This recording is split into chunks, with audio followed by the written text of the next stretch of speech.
বাঙালির পাকঘরে জানাই সকলকে স্বাগত। আজ আমি তৈরি করে নিচ্ছি বাঙালির একটি প্রিয় জলখাবার লুচি আর আলুর তরকারি।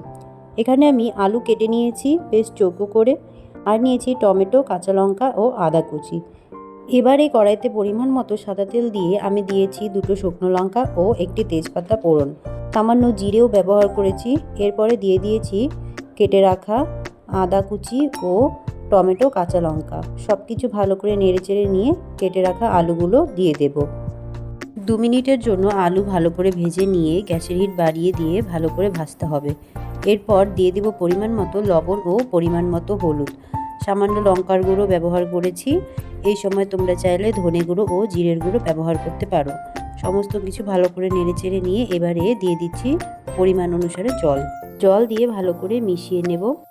এরপর 2 মিনিটের জন্য ভালো করে ঝোল ফুটিয়ে নিলেই কিন্তু আলুর এই অসাধারণ রেসিপি একেবারে তৈরি হয়ে যাবে। খুব কম সময়ের মধ্যে এভাবে তৈরি করে নেওয়া যায়। তোমরাও এভাবে একবার আলুর তরকারি তৈরি করে দেখো, খেতে কিন্তু খুবই ভালো লাগে। এরপর তৈরি করে নিচ্ছি লুচির জন্য নিয়েছি পরিমাণ মতো আটা আর সামান্য ময়দা, লবণ, চিনি ও সামান্য সাদা তেল দিয়ে ভালো করে ময়ম দিয়ে অল্প অল্প করে জল দিয়ে আটা মেখে নিব।